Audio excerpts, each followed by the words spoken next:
بدلیں زندگی۔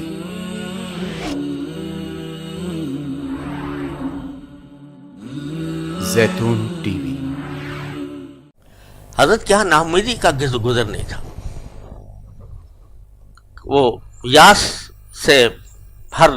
قدم پر بچاتے تھے بندے کو، امید پیدا کرتے تھے تاکہ بندہ جو ہے مایوس ہو کر ویسے ہی بیٹھ نہ جائے۔ یہاں تک فرمایا کہ اگر کوئی شخص کسی گناہ میں مبتلا ہے اور چھوڑا نہیں جا رہا اس سے، بعض اوقات ایسا ہوتا ہے کہ آدمی کو گناہ میں ہے، چھوڑنے کی ہمت نہیں ہو رہی، تو حضرت فرماتے تھے کہ، اور یہ بھی فرمایا کہ یہ بات مجھے سے سنیے گا، بیچ میں یہ بات فرمائی، یہ بات مجھے سے سنیے گا کہ ایسے شخص کو یہ کرے کہ وہ جس گناہ میں مبتلا ہے، مثلا کوئی ملازمت جو ہے وہ نوکری حرام کی نوکری ہے، ناجائز نوکری ہے، تو اس پہ ناجائز نوکری میں مبتلا ہے تو ظاہر ہے کھانا بھی حرام ہو رہا ہے، پینا بھی حرام ہو رہا ہے، سبھی کچھ حرام ہو رہا ہے،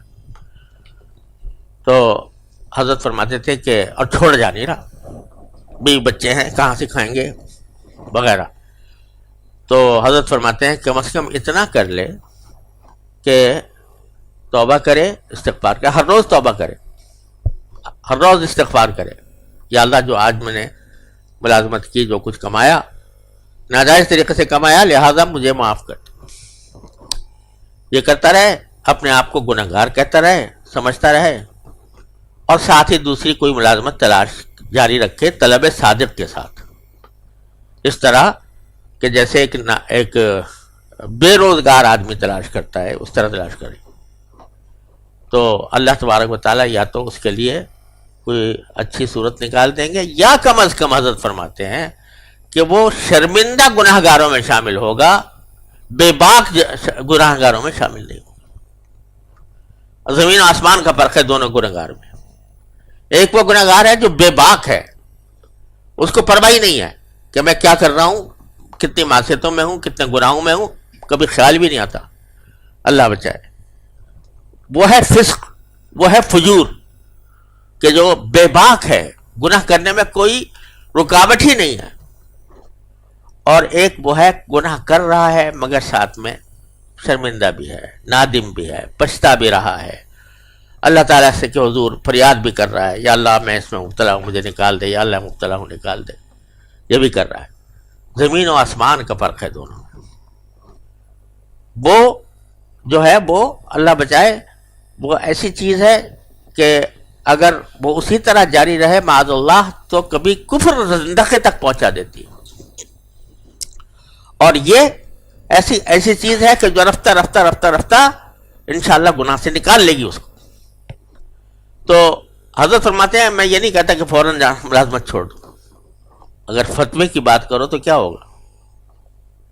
بتاؤ مفتی صاحب، ہیں چھوڑ دو، سمجھے نا؟ تو فتوے سے اگر کہ ایک ایک دن حرام ہے تیرا، ایک ایک لقمہ تیرا حرام ہے، چھوڑ اس کو، لیکن یہ عارف ہے، وہ یہ کہتا ہے کہ حرام سمجھ، ناجائز سمجھ، گناہ سمجھ، لیکن ساتھ پشیمانی کا اظہار، پشیمان بھی کرتا ہے، پشیمان بھی رہے اور پھر دوسری تلاش بھی کرتا رہے۔ کیوں؟ اگر فرض کرو کہ جوش میں آ کے یا کسی کے کہنے پر میں آ کر فوراً چھوڑ دی ملازمت، فوراً اگر چھوڑ دی اور گھر میں ہو گیا فقر و فاقہ، ایمان تو اتنا بڑا مضبوط ہے نہیں ابھی، اور فقر و فاقہ ہو گیا، تو اللہ بچائے کہیں ایسا نہ ہو کہ بعد میں کوئی اللہ بچائے کفر تک پہنچ جائے، اللہ تعالیٰ سے شکوہ پیدا ہو جائے، یا اللہ میں نے تو تیری خاطر یہ چھوڑا تھا اور تو نے مجھے اس فقر و فاقے میں مبتلا کر دی۔ ہمارے دیوبند میں ایک بزرگ تھے تو ایک قصہ سنایا کرتے تھے کہ ایک گاؤں والے تھے، ایک گاؤں تھا، سب بے نمازی تھے اول سے لے کے آخر تک،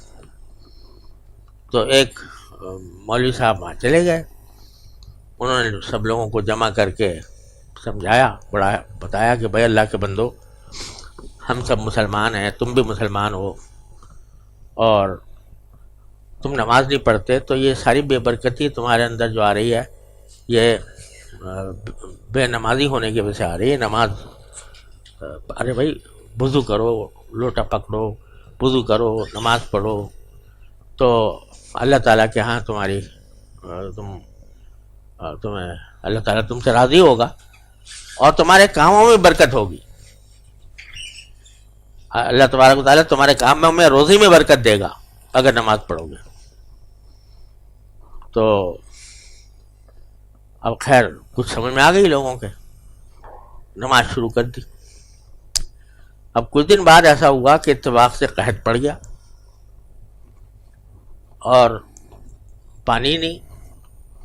نہ کھیت اگ رہے ہیں، نہ گھر میں پانی کی ضرورت پوری ہو رہی ہے، پریشانی بھی لائق ہو گئی۔ تو اللہ بچائے، انہوں نے کہا یار یہ تو مولوی صاحب نے جو کچھ کہا تھا اس کا الٹ ہو گیا۔ مولوی صاحب تو کہہ رہے تھے کہ بھئی تمہارے برکت ہوگی، فراوانی ہوگی، اور یہ کچھ نہیں، جب چھوڑو یہ سب قصے کو، نماز چھوڑ کے بیٹھ گئے۔ تو خیر پر کسی طرح کچھ جمع ہوگا۔ تو اب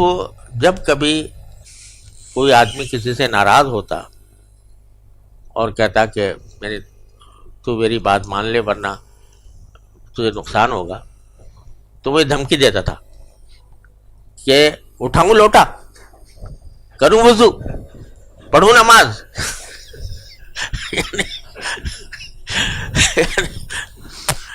یعنی اگر تو نے میری بات نہ مانی تو پھر میں وہی کام شروع کر دوں گا جس کی العیاذ باللہ جس کی وجہ سے مصیبت آئی تھی۔ تو اللہ بچائے، بعض اوقات فقر و فاقہ جو ہے وہ انسان کو کفر تک لے جاتا ہے۔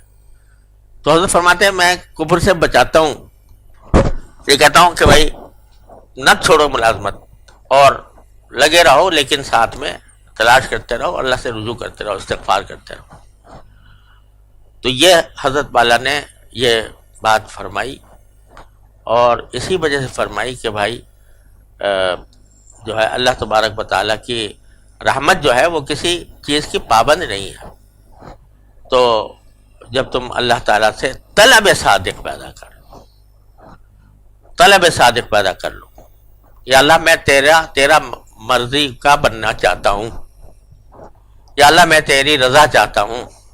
یا اللہ میں تیری رضا کی زندگی گزارنا چاہتا ہوں، مجھے پکڑ لے اور مجھے اپنی رضا کی زندگی عطا فرما دے۔ تو پھر اللہ تبارک و تعالیٰ کبھی محروم نہیں کرتے ایسے بندے کو۔ تو طلب صادق ایسی چیز ہے جو کہیں سے کہیں انسان کو پہنچا دیتی ہے۔ اللہ تعالیٰ وہ طلب ہمارے اندر پیدا کر دے۔